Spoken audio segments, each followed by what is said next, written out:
जय दोस्तों, मेरा नाम है एसके आनंद और आप देख रहे हैं एसके एजुकेशन यूट्यूब चैनल। दोस्तों, आज के इस वीडियो में हम आपके साथ चर्चा करने वाले हैं आखिरकार सीटेट के क्वेश्चनों पर तुक्का कैसे लगा, यानी कि जो आप उत्तर देते हैं, जो क्वेश्चन आपको नहीं आते हैं, जो क्वेश्चन आपके समझ में नहीं आ रहा है या उसका जो है क्वेश्चन आपने पढ़ा नहीं है, तो उसका उत्तर लगाने का सही तरीका क्या है। आंखें बंद करके लगाने से बेटर है कि कुछ वैज्ञानिक तरीके से तुक्का लगाया जाए, जिससे पॉसिबिलिटी बढ़े कि हमारा आंसर सही हो सके। ठीक है, ऐसे जो है किसी पर विकल्प में गोला भर देना अच्छा नहीं होता है। तो गोला भरने से पहले कुछ तरीके होते हैं तुक्का लगाने के भी, उन तुक्कों के बारे में बात करेंगे। लेकिन वीडियो पसंद आए तो इस वीडियो को लाइक और शेयर करिएगा, और अभी तक चैनल पर 1000 सब्सक्राइबर गेन नहीं हो पाए हैं तो प्लीज़ चैनल को सब्सक्राइब करिएगा। वॉच टाइम चैनल का कंप्लीट हो चुका है, तो इस बात का भी ध्यान रखेंगे थोड़ा सा। हाँ, सभी लोग चैनल को सब्सक्राइब जरूर करेंगे। तो देखिए, सीटेट में तुक्का लगाने के सबसे अच्छे तरीके क्या होते हैं, तो कुछ बिंदुओं पर ध्यान देना होता है। जैसे सबसे पहला बिंदु है हमारा कि टैग वर्ड्स। टैग वर्ड्स का जादुई तरीका, टैग वर्ड्स पर विशेष ध्यान रखना है। यानी कि जो सकारात्मक और नकारात्मक जो बिंदु होते हैं, शब्दावलियाँ, उनको विशेष ध्यान रखेंगे। जिस विकल्प में बच्चे को कष्ट हो या रटना पड़े या सूत्रों को या परिभाषाओं को याद करना पड़े, या जो है भय, जिस विकल्प में बच्चे को भय रहित दिखाया जाए, मतलब भय वाला माहौल दिखाया जाए, जहाँ पर बच्चे को डांट पड़े, कष्ट पड़े, तो उन विकल्पों को हमेशा काटना है। और जिस विकल्प में बच्चा जो है खुद करके, मतलब बच्चा जिस विकल्प में इंक्लूड हो सीखने में, चाहे उसके अनुभव हो, चाहे वह खुद हो, चाहे प्रत्यक्ष तरीके से सीख रहा हो, जहाँ पर अवसर मिले कि बच्चे को अवसर देना चाहिए, ठीक है, जहाँ पर रचनात्मकता मिले, तो इन सभी विकल्पों को जो है उचित मानेंगे। समय से कक्षा को हमेशा सही मानेंगे, ठीक है। और जो बहुभाषिकता होती है, ठीक है, विविधता, उसको बाधा ना मान करके एक उत्साह के तौर पर मनाएंगे। तो इन विकल्पों को ध्यान देना, हमेशा इन विकल्पों को आप क्या करेंगे, सही मानेंगे, ठीक है। दूसरा तरीका है सबसे बड़ा विकल्प। तो सीटेट में सबसे बड़ा जो है जो हमारा विकल्प हो, वही उत्तर होने के 90% संभावनाएं होती हैं। जो 4 विकल्प आपके होते हैं, जो विकल्प सबसे ज्यादा बड़ा लग रहा हो देखने में आपको, तो उस पर भी मार दीजिएगा। 90% चांस है कि वह विकल्प आपका सही उत्तर होगा, ठीक है। अगला है उपयुक्त सभी। यानी कि जब 3 विकल्प दिए हो, सॉरी 4 विकल्प दे रखे हो, तो 3 तक कोई विकल्प हो, लास्ट में लिखा हो उपयुक्त सभी, तो जहां पर सभी लिखा हो तो उस विकल्प को भी मारेंगे, तो लगभग 90% चांस है कि वहां पर सही होगा। या फिर जिस विकल्प में कहीं पर मिले ए व बी दोनों, ए व बी दोनों, तो वो विकल्प भी सही होने के चांसेस रहते हैं।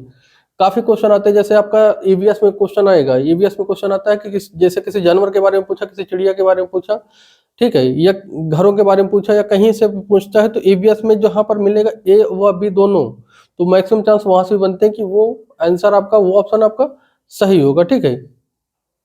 अगला है आपका एलिमिनेशन मेथड। तो एलिमिनेशन मेथड क्या होता है, जब आपका क्वेश्चन आप लगभग समझ रहे हो लेकिन आपको उत्तर छांटने में समस्या हो रही है, तो एलिमिनेशन मेथड लगाना सबसे उपयुक्त होता है। और पैडागोजी में आप एलिमिनेशन सभी में लगा सकते हैं। एलिमिनेशन मेथड क्या होता है, तो 4 विकल्प आपके दिए होते हैं ना, ए बी सी डी 4 दिए होते हैं, तो 4 में से 2 विकल्प ऐसे होते हैं जो बेवजह दिए जाते हैं, ठीक है, अतार्किक जो होते हैं। तो ए बी सी और डी, तो 2 विकल्प इसमें से कोई होंगे जो अतार्किक तौर पे होंगे, मतलब वो विकल्प आपको देखने से लग रहा होगा कि ये नहीं होगा, तो 50-50 चांस बनता है जब। तो एलिमिनेशन मेथड ये कहता है कि जब आपको सही उत्तर ना पता हो, तो सही उत्तर सीधा नहीं छांटना है, हमें गलत विकल्पों को छांटना है। तो गलत वाले विकल्प जो हों उनको आप सीधा कट करते जाएंगे, गलत विकल्पों को क्या करेंगे, आप सीधा कट करते जाएंगे, तब आप सही उत्तर तक जो है पहुंच सकते हैं, ठीक है, तब आप जो है सही उत्तर तक पहुंच सकते हैं। अगला है क्या, भगवान। जो बच्चा क्या होता है, बच्चा भगवान होता है। सीटेट हमेशा ये कहता है कि बच्चा जो होता है, यानी स्टूडेंट, छात्र, उसकी कोई गलती कहीं पर नहीं होगी। बच्चा कभी किसी सिस्टम में फेल हो ही नहीं सकता। अगर फेल होता है, बच्चे को सिखाने में बच्चा समझ नहीं पा रहा, मतलब आपका सिस्टम फेल हो रहा है। जो शिक्षण पद्धतियां हैं, जिस शिक्षण के माध्यम से, जो शिक्षण विधियों के माध्यम से आप पढ़ा रहे हैं, कोई शिक्षक पढ़ा रहा है, तो उसकी शिक्षण विधियां फेल होंगी, बच्चा कभी फेल नहीं होगा। सीटेट का सीधा ये मानना है, सीटेट कहता है कि बच्चा कभी फेल नहीं हो सकता। फेल होता है तो किसी स्कूल का, किसी कॉलेज का, किसी क्लास का जो है, किसी क्लास का मेथड फेल होगा, वहाँ का जो इन्वायरमेंट होगा वो फेल होगा, मेथड फेल होंगे, बच्चा कभी फेल नहीं होगा। बच्चा हमेशा भगवान की तरह होता है, और आपको इतना ध्यान देना है कि बच्चे को किसी भी विकल्प में कष्ट नहीं होना चाहिए। अगर आपने किसी विकल्प में बच्चे को कष्ट दिया, कष्ट वाले विकल्प को आपने टिक किया, तो एग्जामिनर सीधा आपके नंबर कट करेगा। ठीक है, एग्जामिनर जो होगा सीधा नंबर आपको कट करेगा। यानी बच्चे को हमेशा उस तरह से देखना है, यानी कि जिस विकल्प में बच्चे को ज्यादा से ज्यादा सीखने को मिले और ज्यादा से ज्यादा बच्चे को आजादी मिले। यानी कि बच्चे को ना ही डांटना है, ना ही फटकारना है, ना ही तो भय से पढ़ाना है, ना ही रटाना है। ठीक है, ना ही कंठस्थ कराना है, ना ही उसको जो है ज्यादा गृह कार्य देना है। ठीक है, बच्चा जो है कम से कम मेहनत करके ज्यादा से ज्यादा जिस विकल्प में सीखेगा, ठीक है, वही विकल्प आपका सही होगा। तो बच्चा जो है जिस विकल्प में बच्चे की गलती निकाली जा रही हो, वो विकल्प हमेशा आपका कटेगा। जिस विकल्प में बच्चे की गलती निकाली जा रही है वो विकल्प कटेगा।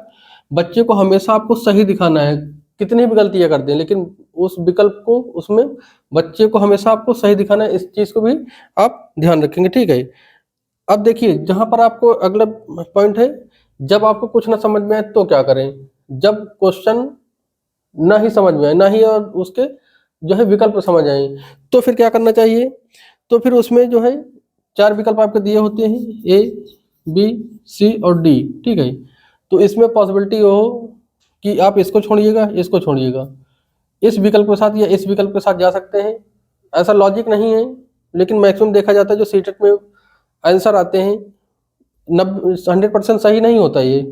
लेकिन जहां तक लॉजिक बनता है कि बी या सी आंसर उसमें से सही होता है। जब आपको कुछ ना समझ में आए और जल्दबाजी में मारना हो, तो बी या सी में किसी का एक पकड़ दीजिएगा, मार दीजिएगा।